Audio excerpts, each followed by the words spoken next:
व्यासाय नमः। एक दिन भगवान युधिष्ठिर ने भगवान से कहा कि प्रभु कोई ऐसा उत्तम व्रत बतलाइए जिसके प्रभाव से मनुष्यों के अनेकों सांसारिक क्लेश दूर होकर वे पुत्र एवं पुत्रवान हो जाएं।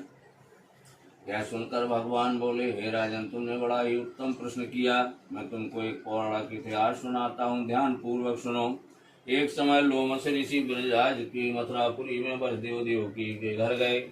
ऋषिराज को आया हुआ देख करके दोनों अत्यंत प्रसन्न हुए तथा उनको उत्तम आसन पर बिठाकर उनके चरणों तक लिया, शरीर को पवित्र किया।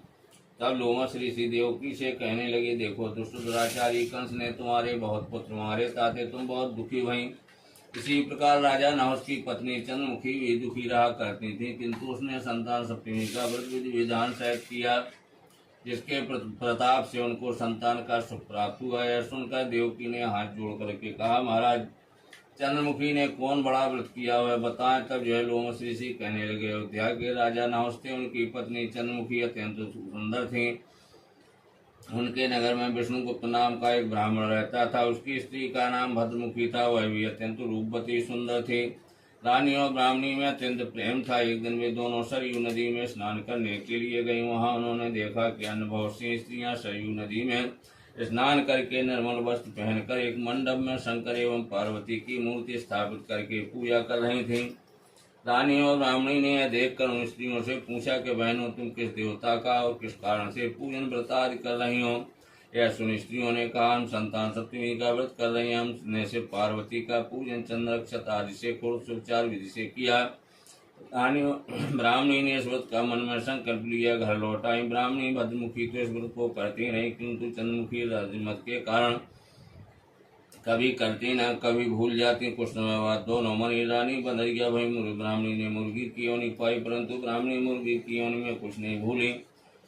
उधर भगवान शंकर पार्वती का ध्यान करती हैं, उधर बंधरिया की योनि में रानी सब कुछ भूली नहीं। तीसरा जन्म हुआ तो ब्राह्मणी ने एक गोकुल निवासी ब्राह्मण के यहाँ जन्म लिया। अग्निवील नाम के ब्राह्मण से विवाह हुआ।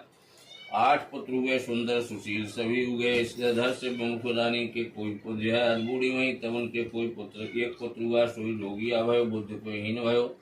9 वर्ष का हुआ तब मर गया। तब रानी पुत्र शोक से देखकर ब्राह्मणी भूषणी उन्हें समझावे खा गई। तब उन्होंने पुत्र सहित भूषणी को देखा, ऐसे जल गई जैसे अग्नि में घर डारे से जलते। उनके बेटन के मार वे को जतन करो, सोई बालक मरे, सो जी उठे।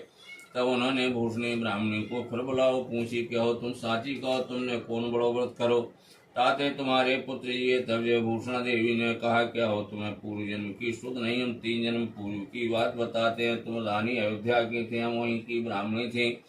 दूसरे जन्म में तुम बदरिया भाई, हमने मुर्गी की योनि पाई और सरयू नदी में जो संकल्प लिया था संतान सप्तमी का, हम अपने व्रत करते नहीं, तुमने भूल बिसार डालो।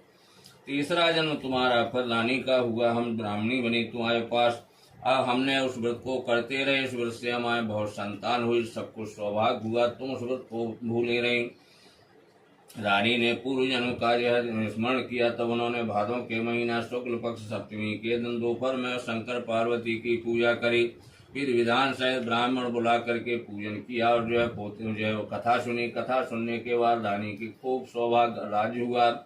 मनी तब शिवलोक को पाए, ताते जो स्त्रियां संतान सप्तमी के व्रत को भली विधि पूर्वक करती हैं, उनकी संतानों मनोकामना प्रिय हुए। तिसी संतान सप्तमी व्रत कथा समाप्तम। शुभम मंगलम दधातु।